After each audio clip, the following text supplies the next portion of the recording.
শুভ মকর সংক্রান্তি বন্ধুরা। আমরা কদিন আগেই ঠিক করলাম যে মকর সংক্রান্তিতে কোথাও ঘুরে আসা যাক, বাচ্চাগুলোও একটু আনন্দ পাবে আর আমাদেরও একটু আনন্দ হবে। তাই চিত্তরঞ্জনের গঙ্গা বোটিং ক্লাবে আমরা ঠিক করলাম যে ঘুরে আসব, কারণ ওখানে বাচ্চাদের জন্য অনেক উপকরণ আছে যেগুলো বাচ্চারা খেললে আনন্দ পাবে। তো দেখো আমরা চলে এসেছি আর ঢুকেও পড়েছি। টিকিট নিয়েছে, এটা টিকিট সিস্টেম, 15 টাকা করে টিকিট। দেখো কত কি রয়েছে, আর পরিবেশটাও বেশ সুন্দর। দেখো এখানে স্লিপ রয়েছে, সব প্লাস্টিকের। এখানে এই যে এরা স্লিপ করছে, দুই বোন, পেছনে ঐশীও আছে মনে হয়। দেখো দেখো এটা আরেক রকমের রাইড, এটা আবার ঘোরানো ঘোরানো, ওটা একদম সোজা নেমেছিল, এটা ঘুরিয়ে ঘুরিয়ে নামছে। এখানে করছে, এরা কিছুটা ভয় পাচ্ছে, কারণ আগেরটা একটু খোঁচ মানে একটু অবস্ট্রাকশন ছিল, যাতে একটু লেগে গেছিলো, সেজন্য এটাতে ওরা ভয় পাচ্ছে।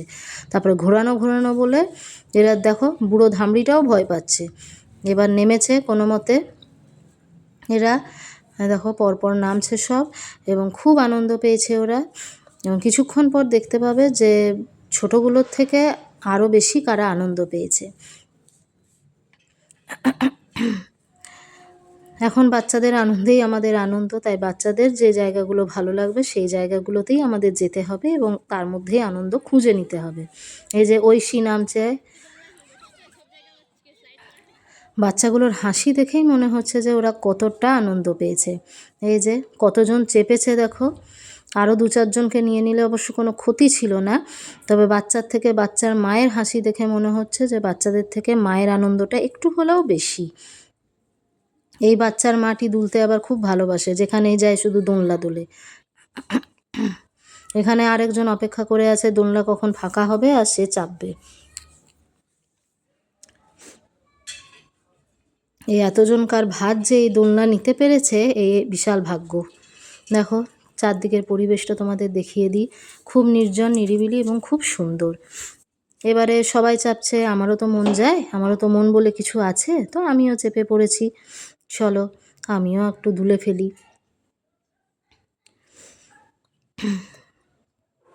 ওইদিকে যে পুকুরটা রয়েছে সেখানে দেখো সবাই বোটিং করছে, ওটাই হচ্ছে বোটিং ক্লাব। চলো ফটো তো তুলতেই হয়।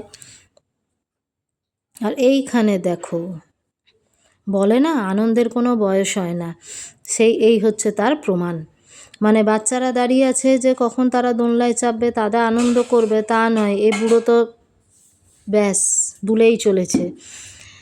মানে সত্যি আনন্দের যে কোনো বয়স হয় না, এটাই তার প্রমাণ। বাচ্চাটি এগিয়ে আসছে যে এই আঙ্কেল কখন নামবে আর তারা চাপবে, কিন্তু আঙ্কেল তো বলে নামবো না, ও তো আরও জোরে জোরে দুলতে শুরু করেছে। আঙ্কেলের বাচ্চাও এসে হাজির, এই অবাক করা জিনিস দেখে সে আবার চলে গেছে।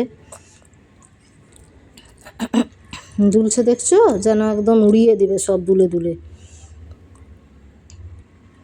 কিছু আলোচনা চলছে ওই বাচ্চাটির সঙ্গে। এই যে আমাদের ঐশী, ওরে বাবা, ঐশীর মা তো ভাবছে মনে মনে নিশ্চয়ই যে আমার মেয়েকে নামিয়ে আমি যদি চাপতে পারি খুব ভালো হয়, কিন্তু না থাক, মেয়েটা আমার একটু দুলেই নিক। তাই মেয়ে দুলছে, মা দোলাচ্ছে। কোন সময় দেখা যাবে মা চেপে পড়েছে, মেয়ে নেমে পড়েছে। না, এখনও মেয়েই দুলছে। মা অস্থির, কখন আমার মেয়ে নামবে আমি চাপবো, কখন আমার মেয়ে নামবে আমি চাপবো, এই চিন্তাতেই অস্থির। মেয়ে নেমে পড়েছে, এবার নিশ্চয়ই মায়ের পালা। হ্যাঁ ঠিক ধরেছি, এবার মায়ের পালা, মা দুলছে। মা যে এত দুলতে ভালোবাসে ভাই, দীঘাতে দেখেছিলাম আর এখন দেখলাম সত্যি।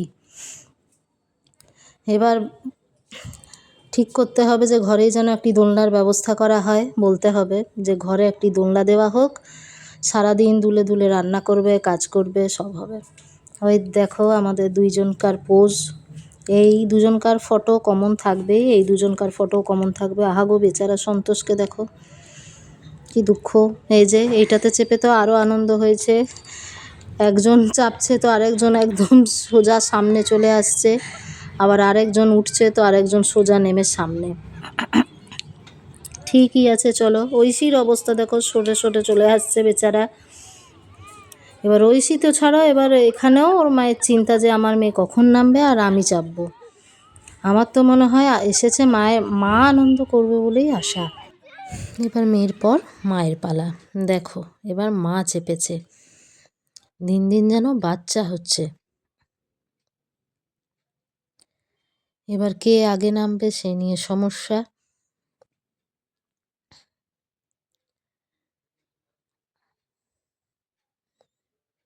উফ কি অবস্থা, মাসি মুঞ্ঝি একেই বলে।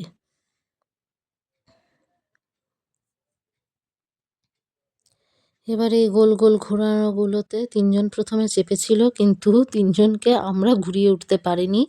তাই একজন নেমে, মানে সব থেকে যে বড় সে নেমে বাকি দুটোকে ঘোরাচ্ছে। এবার এদের দাঁড়িয়ে দাঁড়িয়ে নয়, এবার বসে বসে শুরু হয়েছে। মানে যে যেমন পারে ভাবছে পাগলামোটা করেই নিচ্ছে। এবার দুটো ছেলে কোথা থেকে এসে জোগাড় হয়েছে, তারা এবার এসে ওদেরকে ঘুরিয়ে দিচ্ছে। মানে কত রকম পাগল এই দুনিয়ায় আছে, পার্কে এলেই বোঝা যায়। দেখো পরিবেশটা কি সুন্দর লাগছে, আর কত লোকও এসেছে আজ ঘুরতে। দেখো কত বড় পতাকাটা, আমরা যখন 26শে জানুয়ারি সে বছর এসেছিলাম, সে বছর পতাকাটা উত্তোলন করা ছিল বিশাল বড়। এবার এখানে একটা ছোট্ট ট্রেন বসেছিল, এগুলো অবশ্য পেড ছিল, মানে পয়সা দিয়ে করতে হবে। এই যে সব থেকে বড় সদস্য আমাদের গ্রুপের, যিনি এখন স্লিপ কাটছেন। টয় ট্রেনটা পার হেড 30 টাকা করে, তো ওদের খুব ইচ্ছে ছিল টয় ট্রেনটাই চাপবে। দেখো আমাদের বড় সদস্য কি সুন্দর স্লিপে কাটছেন। ওনারও মুখের হাসিটা দেখে মনে হয় ও মা কত হাসি, কত আনন্দ পেয়েছে গো। ওই যে আমাদের 2 প্যাসেঞ্জার এই ট্রেনের, যারা কোথায় যাচ্ছে আমরা এখনও জানতে পারিনি, তবে তারা যাচ্ছে এবং মনের সুখে গল্প করছে। কোনো ভেকেশনে যাচ্ছে হয়তো, এবং তাদের গল্প কোনোদিনও শেষ হয় না। কি গল্প করে সেটা আমরা বুঝতেও পারি না, কি আলোচনা হয় সেটা আমাদের বোঝার সত্যিই বাইরে, কিন্তু সারাদিন ওদের মধ্যে গল্প হতেই থাকে। এত গল্প যে কি থাকে সেটা ওরা ছাড়া কেউ জানে না। চলো বাই, ওরা ঘুরছে, ওরা ট্যুর করতে যাচ্ছে, এবং বাচ্চাদের জন্য দুটো বেল্টের মতন করেও দিয়েছে যাতে পড়ে টরে না যায়। এদিকে আমরা গল্প করছি নিজেদের মতন, অনেক আলোচনা, বেমতলব আলোচনায়, যে আলোচনার কোনো মানে হয় না। ওই দেখো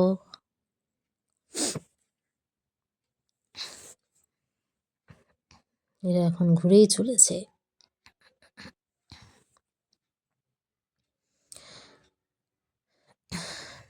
এদিকে এত বড় স্লিপটায় আমরা চড়তে ভয় পাচ্ছি কি না, আমাদের সব থেকে বড় সদস্য গ্রুপের মধ্যে তিনি কিন্তু ঠিক স্লিপ কাটছেন, অবশ্যই তার বাবার সাহায্য নিয়ে।